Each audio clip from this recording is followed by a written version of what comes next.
औज़ुबिल्लाहि मिनश्शैतानिर्रजीम बिस्मिल्लाहिर्रहमानिर्रहीम। नाजरीन मैं सोची पियो हाँ 2-3 धड़ियां का भी ये हूँ साडा टॉपिक यही होया हूँ अस क्या करिए। असी पाकिस्तानी हाँ तो हाँ भी पंजाबी। हरीम शाह साहब जेह्ड़े किबला अलामा अलाज ते मतलब सज्जादा नशीन वो तो हैं तो वैसे अपने शोबे दे वलीउल्ला।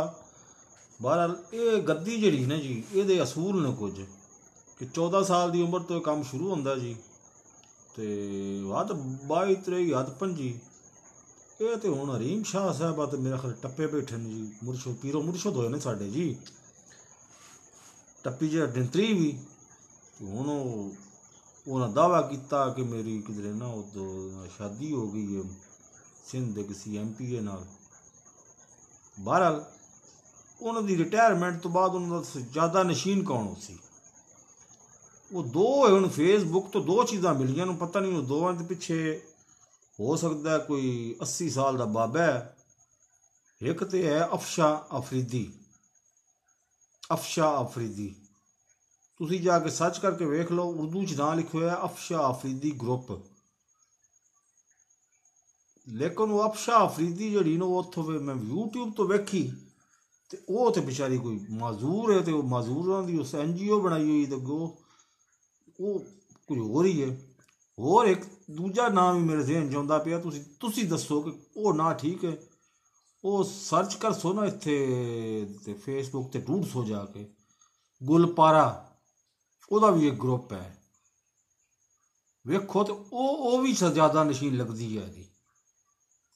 हुण फैसला तुसी करके दसो ये होना तो सरकारां दा वोटां नाल ही फैसला सरकारां दा भी आउण वालियां सरकारां किहड़ियां न साड़ियां ते तुसी फैसला करके दसो कि ये केड़ी होनी चाहिए गुलपारा होनी चाहिए या अफशा अफरीदी होनी चाहिए। वैसे अफशा अफरीदी तो मैं दसा ना तुहानू वो तो कम रौले वाला ही है।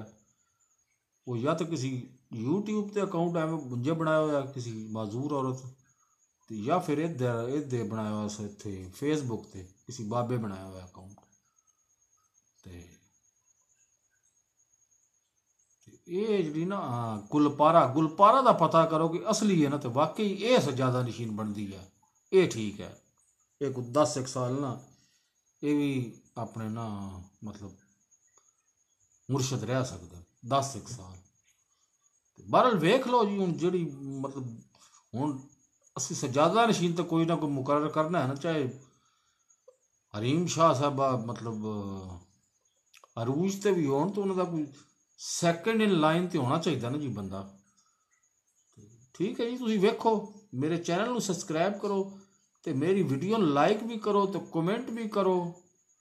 नैस लिख छड़िया नाइस NICE नाइस लिख के तो कमेंट कर छड़िया तो जिद्दी सट्टी लोग वंडी वंडी जाओ बड़ी मेहरबानी जी। अल्लाह हाफिज।